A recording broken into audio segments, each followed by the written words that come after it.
கடுகு, வெந்தயம், சீரகம், மிளகு இதெல்லாம் கொஞ்சம் கொஞ்சம் போட போகிறோம். அதில் கடுகு குழம்புக்கு.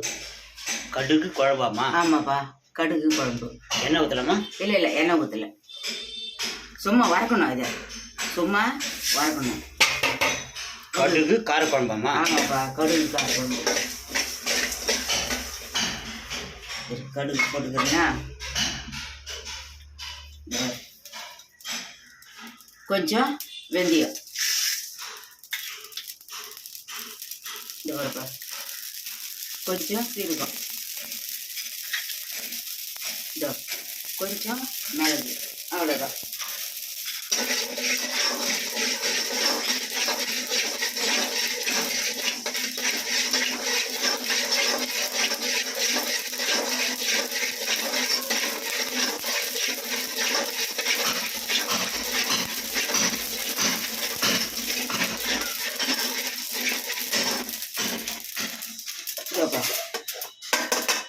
கொட்டிக்கணும், கொட்டிக்கணும். இந்த வறுத்து கருகாத அளவுக்கு கம்மி தீ வச்சு வறுத்து எடுத்து கொட்டிக்கணும். அப்புறம் ஆறின பிறகு நம்ம தூள் பண்ணிக்கலாம். குழம்பு வைக்க போகிறோம். 1 கரண்டி, 2 கரண்டி, 3 கரண்டி, 4 கரண்டி கோல்டு எண்ணெய், 4 கரண்டி எண்ணெய் ஊற்றிக்கிறோம். கொஞ்சோடு கடுகு உளுத்தம் பருப்பு ரெண்டுமே சேர்த்து போகிறோம்.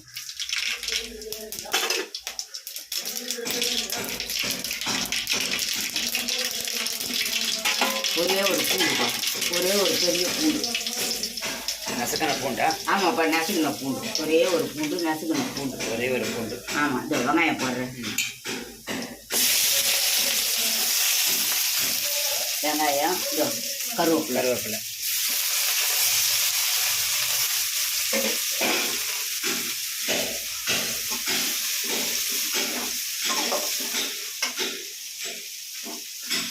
இது அப்படியே கொஞ்சம் வதங்கப்பா, கொஞ்சம் வதங்கட்டும்.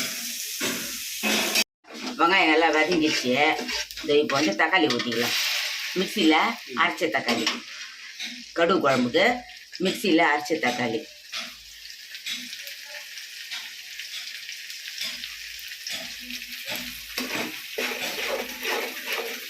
நல்லா வெங்காயம் வதங்கிடுச்சு. இது நல்லா வெங்காயம் வதங்கிடுச்சு. இப்போ தக்காளி கொஞ்சம் நல்லா வதங்கி பார்த்துக்கணும். நம்ம இப்போ செய்ய போகிறது கடுகு குழம்புப்பா. கடுகு கார குழம்பா இல்லை கடுகு குழம்புமா? கடுகு கார குழம்பு தான், எப்படி சொன்னாலும் ஒன்று தான். கடுகு கார குழம்பு. இந்த பாருப்பா, வெங்காயம் நல்லா வதங்கிச்சு. இதுக்கும் நம்ம குழம்பு மிளகாத்தூள் உப்பு போட்டுடலாம்.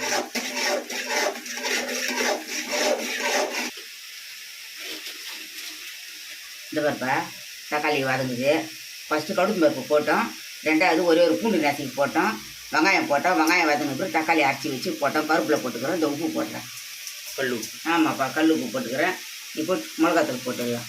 இதோ 1 டீஸ்பூனு, 2 டீஸ்பூனு வீட்டு மிளகாத்தூள்ப்பா. இதோ 3 டீஸ்பூனு வீட்டு மிளகாத்தூள் போட்டுக்கிறேன்.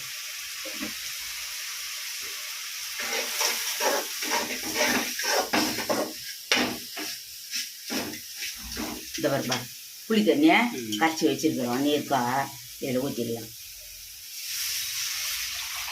கரைச்சி வடிகட்டி தான் வச்சுக்கிறோம், ஊற்றிடுறோம்.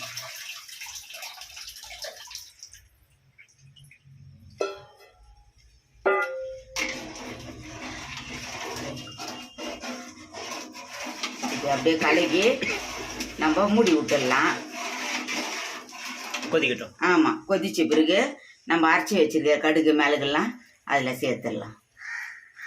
இந்த மூடிடலாம். நம்ம இந்த தக்காளி அரைச்ச மிக்சியில் அரைச்ச தண்ணி அதையும் ஊற்றிடுறோம்.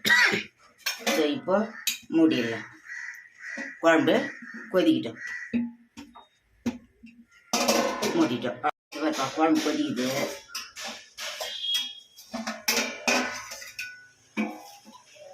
இந்த வரப்பா, குழம்பு கொதிக்குது. கடுகு குழம்பு கொதிக்குது. இன்னும் கடுகுலாம் போடல, வறுத்து வச்சிருக்கிறோம்.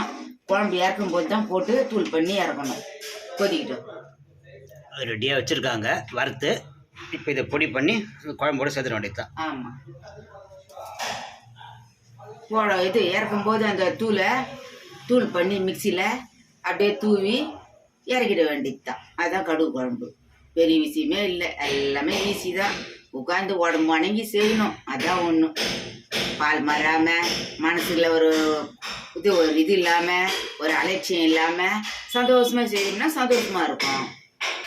இந்த பாருப்பா, சாப்பாடு குக்கரில் வச்சு ரெடி ஆயிடுச்சு.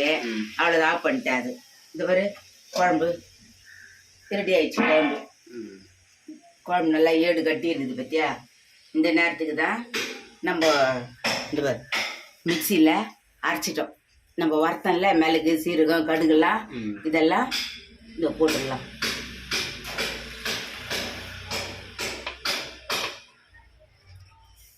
அவ்வளோதான்.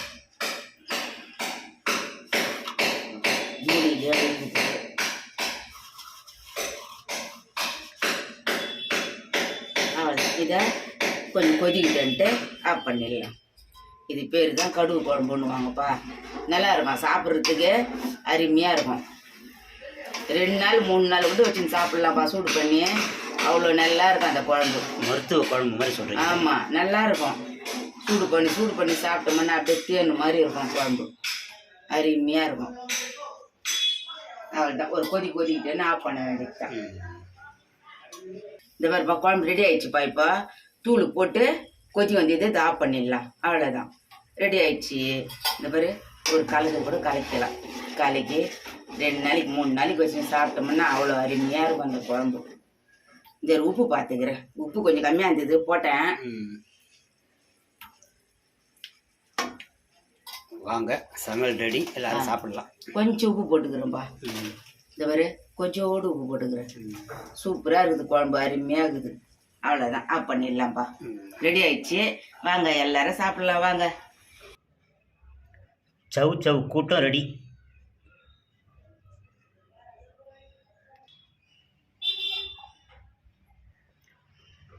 வறுத்த முட்டை ரெடி. பாருங்க, முழு முட்டையாக போட்டு வறுத்துக்கிறாங்க. குட்டிக்கு தண்ணி பாட்டிலாம் ரெடி. வாங்க எல்லாரும் சாப்பிடலாம். பேசுங்கம்மா. நம்ம இன்னைக்கு கடுகு குழம்பு தான் வச்சிருக்கிறோம். எல்லாருக்கும் வாங்க, எல்லாருக்கும் வணக்கம். இன்னைக்கு நம்ம கடுகு குழம்பு தான் வச்சிருக்கிறோம். இந்த சவு காய் பருப்பு போட்டு கூட்டு பண்ணியிருக்கிறோம், ரசம் வச்சிருக்கிறோம், முட்டை வறுத்துருக்குறோம். வாங்க எல்லாரும் சாப்பிடலாம். இந்த கடுகு குழம்பு புளி போட்டு கரைச்சி வச்சுக்கினேன். கொஞ்சம் கடுகு மிளகு சீரகம், 2 மிளகு, ரொம்ப வேணாம் வெயிலுக்கு. கடுகு மிளகு சீரகம் எல்லாத்தையும் கொஞ்சம் கொஞ்சம் போட்டு சும்மா வறுத்து கடையில் சும்மா வறுத்து கொடிக்கணும் தட்டில். அது ஆறின பிறகு தூள் பண்ணி வச்சுக்கணும். புளியை கரைச்சி கொஞ்சம் கடாயை வச்சு கொஞ்சம் எண்ணெய் ஊற்றி கடுகு பருப்பு போட்டு வெங்காயம் போட்டேன். ஒரே ஒரு பூண்டு இருந்தது, அது நசுக்கி போட்டேன். நான் வெங்காயம் போட்டேன். வெங்காயம் நல்லா வதங்கின பிறகு தக்காளி அரைச்சி வச்சுருந்தேன். மிக்சியில் ஒரு 4 சின்ன தக்காளி தான், அதனால ஒரு 4-5 தக்காளி அரைச்சி வச்சுருந்தேன். அறுத்து அதை அரைச்சி வெங்காயம் நல்லா வதங்கிட்டேன்னு அதை ஊற்றி அதுலேயே நல்லா வதங்கிட்டேன்னு மிளகாத்தூள் உப்பு எல்லாத்தையும் போட்டோம். நல்லா வதங்கிட்டேன்னு புளி தண்ணியை அதில் வடிகட்டி ஊற்றி 3 கரண்டி மிளகாத்தூள். நம்ம திட்டமாக எவ்வளோ புளி கரைக்கிறோமோ அவ்வளோ திட்டமாக மிளகாத்தூள் போட்டால் தான் 2த்துக்கு நல்லா இருக்கும். வீட்டு மிளகாத்தூள் தான் நான் போட்டிருக்கிறேன். அதேமாரி நீங்களும் வீட்டு மிளகாத்தூள் போட்டு இதேமாரி கடுகு குழம்பு வச்சு சாப்பிட்டு பாருங்கள். அந்த பொடி குழம்பு நல்லா ஏடு கட்டி இறக்குற நேரத்துக்கு தான் அந்த பொடி அப்படி தூவி ஒரு கலக்கி கொஞ்சம் கொதிக்கிட்டேன்னு ஆஃப் பண்ணிடணும். 2 நாளைக்கு 3 நாளைக்குனா கூட அந்த குழம்பு அவ்வளோ அருமையாக நல்லாயிருக்கும். நீங்களும் அதுமாரி அந்த கடுகு குழம்பு செய்து சாப்பிட்டு பாருங்கள். உடம்புக்கும் நல்லது, நமக்கும் நல்லது. வாங்க எல்லாருக்கும் வணக்கம். சப்ஸ்கிரைப் பண்ணுங்க, பெல் பட்டன் அடிங்க, எங்களுக்கும் ஆதரவு கொடுங்க.